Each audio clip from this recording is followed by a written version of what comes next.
एक इशू आज आया था, वो ये है कि और ख़ान साहब ने उसको पहली रेज़ किया जब उन्होंने नोटिस किया।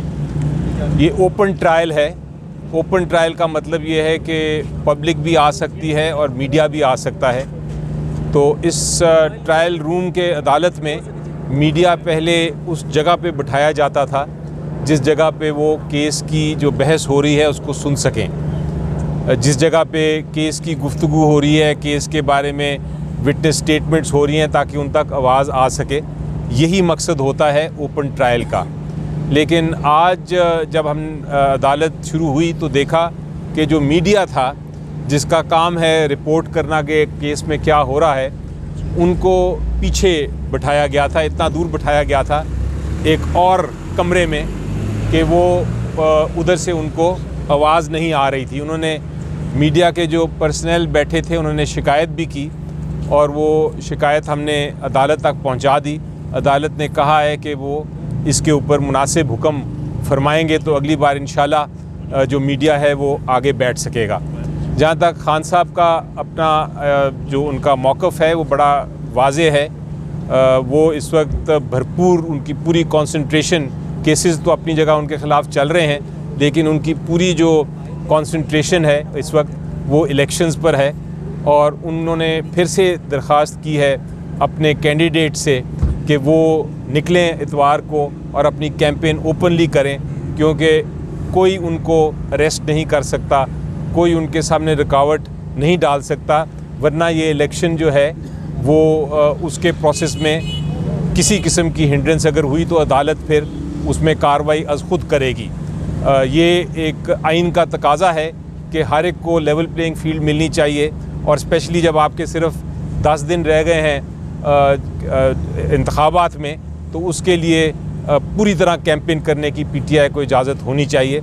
और मेरा ख़्याल है कि जो आपके हमारे सियासी पीटीआई के मुखालफिन हैं, जो पॉलिटिकल पार्टीज़ हैं, उनको भी बढ़ चढ़ के ये कहना चाहिए कि ये इलेक्शन नहीं है अगर आप एक पॉलिटिकल पार्टी को कैंपेन ही नहीं करने देंगे अपने कैंडिडेट्स के लिए।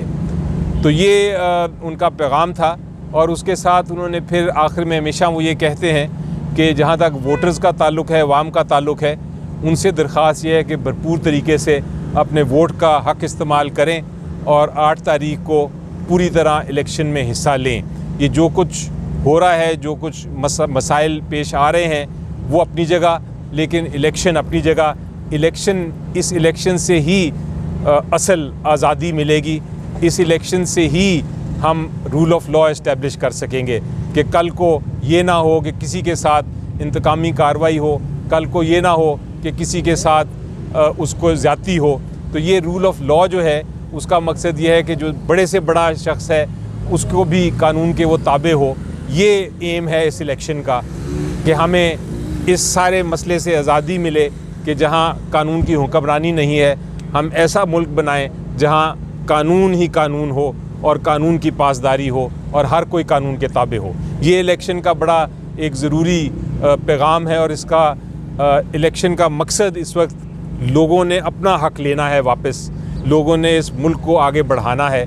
ये पैगाम है जो अंदर से आया है, जो मैंने आपको दिया। अच्छा, ये बताइएगा कि ख़ान साहब ने ये कहा कि समाअत जो है इलेक्शन के बाद तक रखी जाए, तो फिर जज की तरफ से क्या रिमार्क्स है? उन्होंने क्या जवाब दिया कि पहले होनी चाहिए या नहीं होनी चाहिए? वो ये कहा तो सही, लेकिन जज साहब ने ये कहा कि अभी बहुत सारे गवाह आने हैं, कार्रवाई मैं करूँगा। और ठीक है, वो अपनी जगह एक केस चला रहे हैं, लेकिन जो क्रॉस एग्जामिनेशन का हक़ है, जो जिरा का हक़ है, जो शहादत पेश करने का हक़ है, जो कानूनी हमारे तकाज़े हैं एक वकील के हैसियत से कानून के मुताबिक, वो सारे अदालत को पूरे करने पड़ेंगे।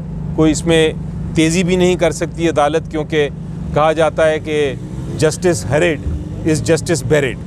तो ये भी नहीं हो सकता कि आप इतना तेज़ केस को चलाएं कि आपसे इंसाफ ही ना हो सके।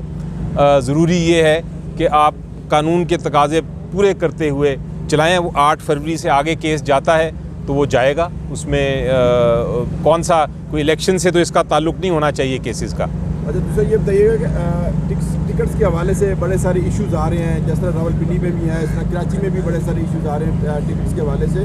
तो खान साहब को हमने कल भी बताया था और आज भी बताया, तो क्या खान साहब ने उसमें कोई नोटिस दिया इस बात में? जी देखें, जहाँ तक टिकट्स का ताल्लुक है, कैंडिडेट्स का ताल्लुक है, वो अब उनका असेसमेंट करने के बाद वो फाइनलाइज हो चुका हुआ है। अब 10 दिन पहले हैं वो चीज़ गलत है। वहाँ पे जस्टिफाइड और वो नहीं है, जस्टिफाइड कैंडिडेट्स कराची के अंदर नहीं हुए हैं।